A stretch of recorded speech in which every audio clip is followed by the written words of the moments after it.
Сәлем достар, каналыма қош келдіңіздер. Бүгін сіздермен өте дәмді тоқаш дайындаймыз. Ең алдымен бізге жылы сүт, жылы су,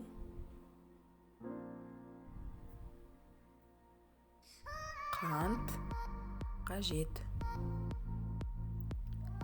Осыған бір үлкен ас қасық дрожжи салып араластырамыз.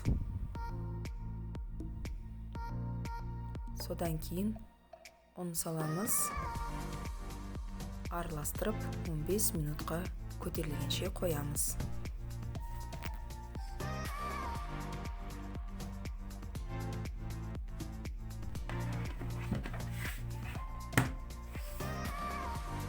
Содан кейін осыған сұйық май құямыз. Тұз,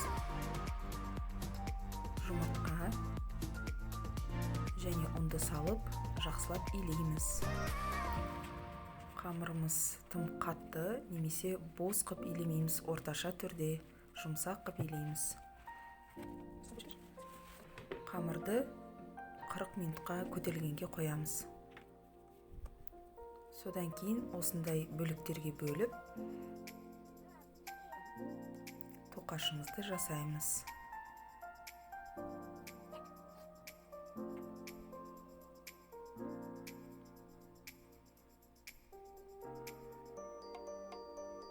Тоқашты кез келген формада жасауымызға болады. Мен видеода көрсетілгендей осындай түрде жасадым.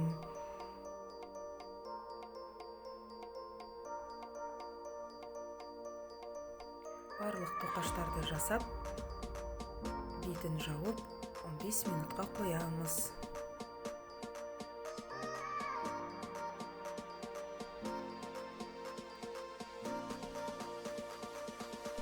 Минут өткеннен кейін бетіне жұмыртқа жағамыз.